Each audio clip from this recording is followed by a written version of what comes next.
marginal, maldito, escatológico. Pós-concreto, pós-tropicalista, fetichista, antropofágico. Muitos rótulos aparecem quando se fala de Glauco Matoso, mas a obra desse poeta é tão singular e mistura tantas vivências e referências que é inútil tentar defini-lo.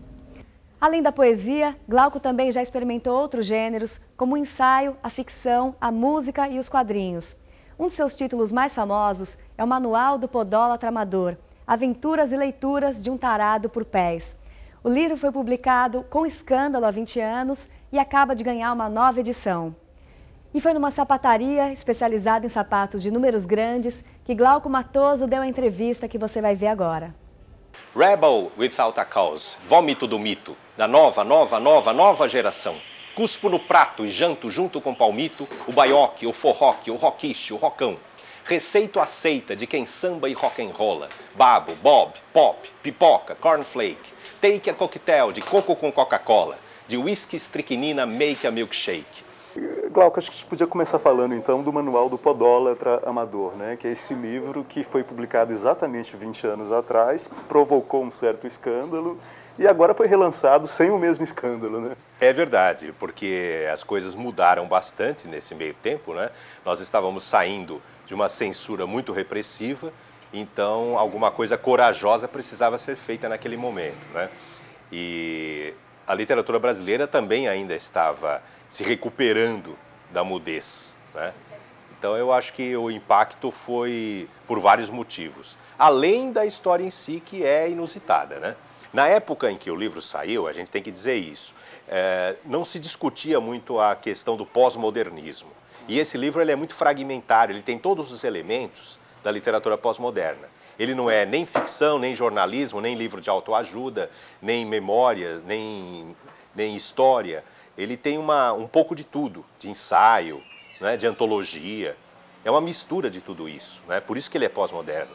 Agora, na época era uma coisa bem nova, bem diferente, né? E hoje você vê muita literatura desse tipo, né? É uma espécie de saturação, né? E dos temas também, né? Os temas assim mais transgressivos, mais sujos, mais violentos, até se tornaram banais, né?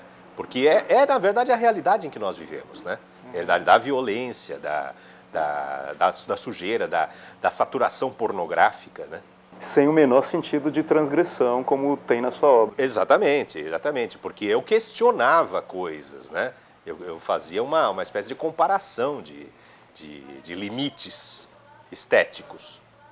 E essa literatura que está por aí não faz nada disso, ela não questiona, ela simplesmente, né, bombardeia você com um monte de informações quase que padronizadas. Já existe uma espécie de mediocridade da pornografia, da literatura pornográfica. É um livro essencialmente autobiográfico, porque eu tive uma infância realmente oprimida pela deficiência visual, né? Sou portador de glaucoma, mas só fiquei cego depois dos 40 anos. Antes disso, eu enxergava muito pouco. Então, fui obrigado a me isolar, eu não participava das brincadeiras dos outros meninos e, por causa disso, fui discriminado desde cedo, né? E algumas dessas discriminações eram bem violentas, né? Bem humilhantes. E aí eu desenvolvi um senso masoquista e fetichista que acabou culminando nesse livro depois que eu resolvi contar tudo. Eu morava na Zona Leste, era uma periferia brava, né? Eu não podia brincar com os outros moleques e se eu saísse fatalmente, eu seria transformado em vítima, né? Eu era o Judas no sábado de aleluia, né? Então, é lógico que eu tinha que me refugiar. Eu ficava lendo gibi e ficava lendo muito livro, né? Porque o meu pai trabalhava na gráfica que imprimia os livros da Brasiliense, a gráfica Europês. E ele sempre conseguia um exemplar das edições. Então eu tinha em casa uma biblioteca bem grande, bem variada também. E essa variação é que me levou a estudar biblioteconomia. Porque eu pensava, como classificar todos esses assuntos? Deve haver uma ciência para isso. E realmente havia. Então eu fui estudar isso e me tornei um enciclopedista, né? Aquele que sabe um pouquinho de tudo, né? E sabe tudo sobre nada. É engraçado essa coisa de misturar, de gostar de misturar e ao mesmo tempo de classificar. Né? É o ecletismo metódico, né? Certo. Mas, de qualquer maneira, isso me valeu muito, porque hoje que eu estou cego, você tem que confiar exclusivamente na memória. A memória é tudo para você. Não é? Porque você depende de outras pessoas para ler, para você ditar coisas. E existe um computador falante que permite que você digite sozinho e troque e-mail sozinho, mas na hora de criar é que é o problema. Porque você cria e nem sempre você pode registrar o que você criou naquele momento. Principalmente poesia. Você tem que confiar na memória, confiar que você está memorizando corretamente, né, as rimas, a métrica, e ao mesmo tempo você tem que ter um banco de dados, vamos dizer assim, mental, que você possa recorrer a ele. E esse banco de dados é fruto de quê? De leituras passadas, né? Tem híbridos morfemas a língua que falo, meio nega bacana, chiquita maluca, no rolo embananado me embolo, me embalo, soluço, ric e desligo, clique a cuca. Sou luxo, chulo e chique, caçula e cacique. I am a tupinique, eu falo em tupinique. E inclusive engasguei. Esse aqui eu acho que é 49, né? 49. Então, mas eu tenho lá em casa um tênis tamanho 50 e existem tênis americanos que vão até 54, 56, usados por jogadores de basquete. Você gosta de colecionar sapatos grandes? Eu assim? não chego a colecionar, eu já tive, mas eu gostaria de ter uma coleção. Agora, o que eu estou querendo mesmo é o molde exato de um pé no formato que eu idealizo, aquele formato do pé que me oprimiu na infância, que é o chamado pé grego, cujo dedão é mais curto. Imagine que isto aqui seja a sola. Este aqui seria o dedão e este seria o outro dedo. Veja a diferença de comprimento. Tá? Dizem, inclusive, que quando a mulher tem um pé assim, significa que ela manda no marido.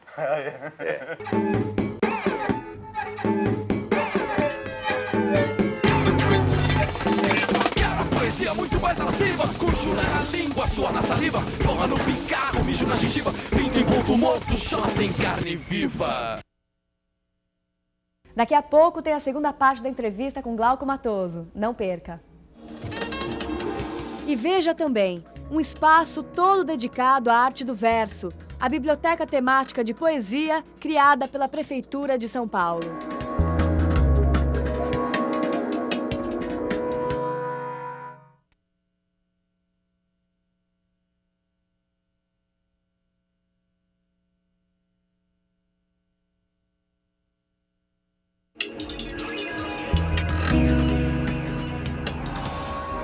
Uma biblioteca totalmente dedicada à poesia e que, além de livros, oferece cursos, debates, shows e saraus. Você vai conhecer agora o acervo e as atividades da Biblioteca Alceu Amoroso Lima, que fica no bairro de Pinheiros, a primeira biblioteca temática inaugurada pela Prefeitura de São Paulo.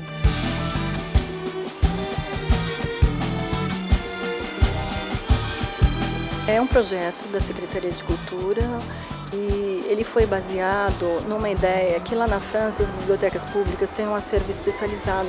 Os livros são objetos transcendentes. A biblioteca já tem um acervo grande, de 27 mil livros, que é um acervo normal de uma biblioteca pública da cidade de São Paulo. E além disso, a gente escolheu, né, e aí é uma escolha bastante específica, o que há de mais significativo de poesia nesse país. Encher de vãs palavras. A biblioteca aqui, na Alceu Amoroso Lima, a biblioteca temática de poesia, era um sonho meu desde que eu vi essa biblioteca 9 anos atrás ser construída, né? Porque a localização é fantástica, no meio da cidade, né, no meio do burburinho da cidade, na porta da balada, como eu tenho dito há muito tempo, né? Você sai daqui, você está ali na Praça Benedito Calixto, você está aqui embaixo nos bares da Vila Madalena. Algumas bibliotecas já tinham inerentes essa vocação. Por exemplo, a Cultura Popular lá em Santo Amaro é uma biblioteca que já estava trabalhando com isso. É como a questão da biblioteca temática de música, que vai ser lá na Zona Leste, no Tatuapé, porque se pensou muito que é uma região onde tem uma efervescência de grupos.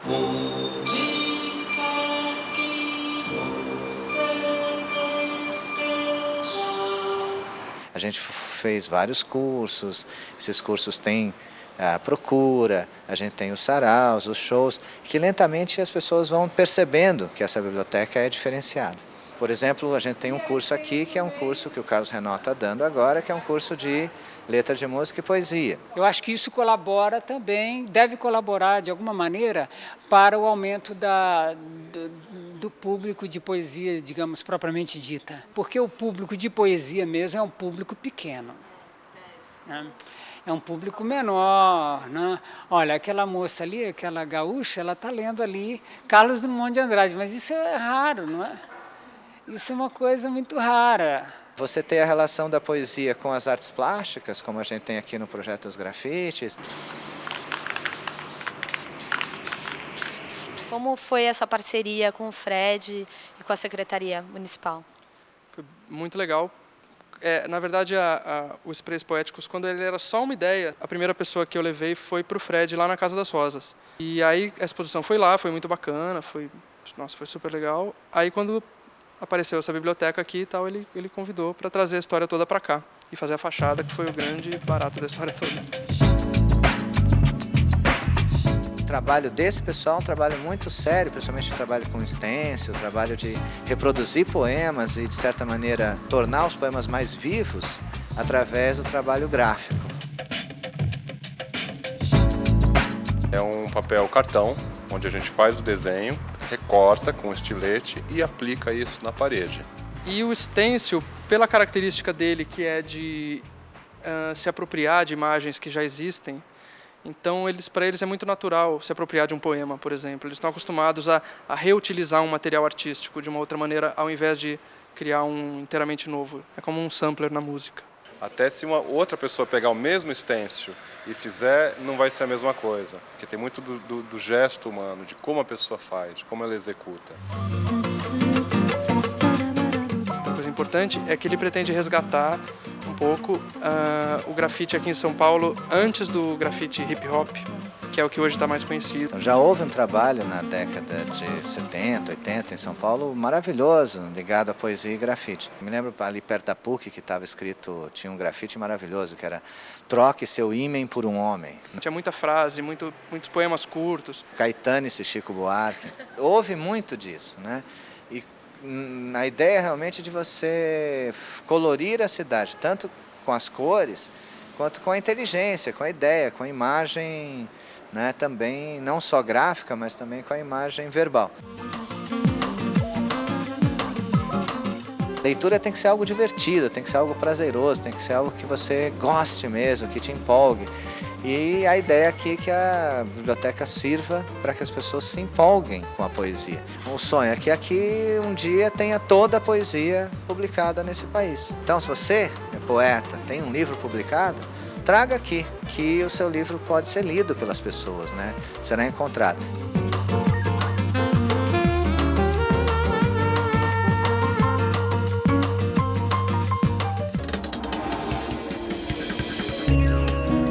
Sai uma nova edição do Songbook que reúne todas as letras de Chico Buarque.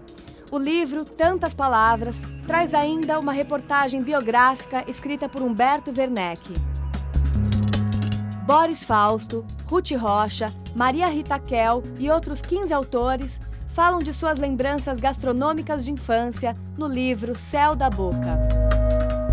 Quando Fui Outro é uma antologia de cartas, ensaios e poemas de Fernando Pessoa, organizada por Luiz Rufato. Ronald Polito volta a falar sobre o desconcerto do mundo nos poemas de Terminal. E o linguista russo Roman Jakobson escreve sobre o poeta e amigo Mayakovsky no livro A Geração que Esbanjou Seus Poetas.